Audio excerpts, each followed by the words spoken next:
pontuando isso, né? Que agora que o Arthur Lira ganhou, ele vai cobrar de novo, vai renegociar a conversa, vai refazer a conversa com o Lula, porque agora ele está eleito, antes não estava, enfim. Assim, primeiro fica parecendo que que havia uma chance dele não ser eleito caso o PT não votasse com ele na Câmara de Deputados. Não era, né? Assim, não há razões para mudar a conversa, né? A conversa não teve fato movimento de placa tectônica que precisou mudar a posição de peça para rediscutir, né? Tá tudo como estava previsto sei lá, desde novembro, né? Sei lá como foi que eles conversaram a primeira vez, enfim.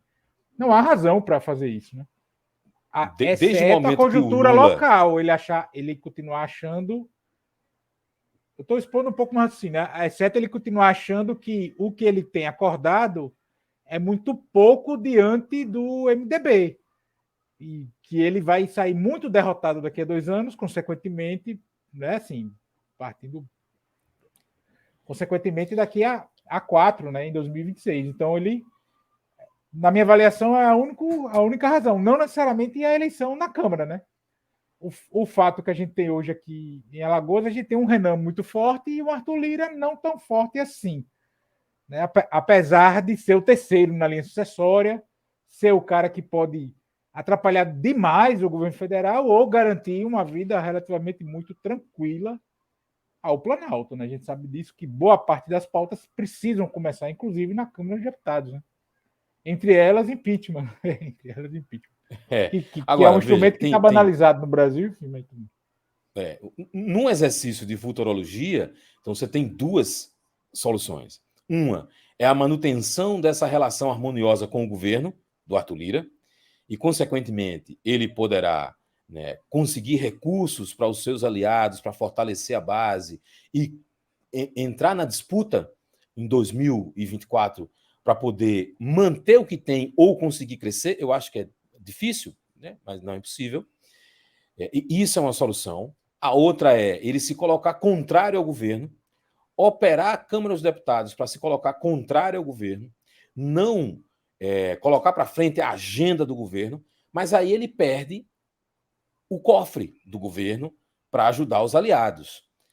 Então, essa segunda opção me parece mais custosa para o Arthur Lira, porque isso não só vai forçar o PT a começar a construir um nome para a próxima rodada da presidência da mesa diretora da Câmara dos Deputados, ou seja, alguém que não seja a continuação do Arthur Lira, e eu acho que isso também já está no acordo, mas alguém que faça oposição ao Arthur Lira, o que não é difícil, né? Isso faz parte de acordo, você teria 2 anos aí para construir isso, na medida em que o governo federal pode fechar os cofres para o Arthur Lira. Então, essa opção número 2 do Arthur Lira se posicionar como sendo oposição ou como sendo entrave ao governo, me parece que traz mais custos para ele do que benefícios. Se traz mais custos para ele, há uma possibilidade dele não praticar essa ação.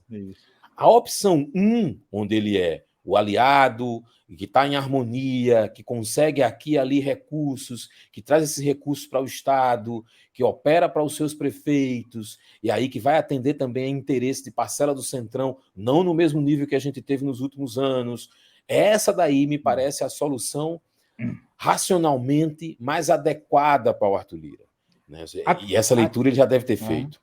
Até que ponto você acha que o fim do orçamento secreto força o Arthur Lira a ser mais negociador com o governo federal, que dialoga com isso que você está falando aí, né? O pragmatismo dele diz que ele não deve brigar com o Poder Executivo. Não significa concordar com tudo, deixa passar tudo, não é isso, mas não brigar, né? Não adotar uma postura de embate. Até que ponto o fim da emenda secreta, RP9, orçamento secreto, o nome que se queira dar aquilo ali, o fim disso, até que ponto você acha que obriga o Arthur Lira a ser mais negociador e menos tratozão, né? Porque ele perdeu muita caneta, né? Do ponto de vista de recurso, né? Ele perdeu muita caneta. Vamos lembrar que desde 89, né? Desde a Constituição, desde a eleição de 89, desde então, orçamento secreto é a primeira vez que aparece. Foi uma novidade maravilhosa para os parlamentares que operaram no orçamento secreto, mas a gente não tem na Câmara dos Deputados a cultura do orçamento secreto. Então, foi aquele momento pontual, orçamento secreto, que foi do ano passado. Isso funcionou porque a estratégia do orçamento secreto, óbvio, era... vamos lembrar aqui do governo Bolsonaro. Se o orçamento secreto não der certo, a gente aumenta o auxílio emergencial. Se não der certo, a gente ali vai ter Bolsa Família turbinada, né? Só até dezembro, obviamente. Se não der certo, a gente vai para o golpe. Então, todas as estratégias de manutenção da cadeira de presidente da República por parte do Bolsonaro e dos seus aliados foram colocadas na mesa e boa parte delas foram praticadas, inclusive o orçamento secreto. O orçamento secreto deu certo, mas ele deu muitos. Eu não diria que ele deu certo só para o presidente, mas ele deu muito mais certo para os parlamentares. E aí, agora foi cortado. O orçamento secreto não pode mais ter orçamento secreto. E é como se os parlamentares dissessem, aquilo foi tipo um bônus do ano passado. Esse ano a gente não vai ter mais orçamento secreto. Isso quer dizer que a política volta para o centro da discussão e da negociação. Quer dizer que volta para o jogo político normal. Quer dizer que volta para o que a gente vem fazendo há 30 anos. Quer dizer que volta para como é que se faz política, como é que eu opero, como é que eu negocio. Eu tenho emenda, eu posso fazer via emenda. Tem orçamento, emenda impositiva, emenda não impositiva, eu posso conseguir com projetos especiais, eu posso conseguir atropelar, colocar na frente em função das alianças políticas. Tudo isso é possível, mas está dentro do jogo, mas sem um orçamento secreto. E é aí que o Arthur Lira está se preparando. Como é que ele se prepara melhor para isso? Como, obviamente, presidente da mesa diretora. E aí essa é a vantagem dele nesse momento.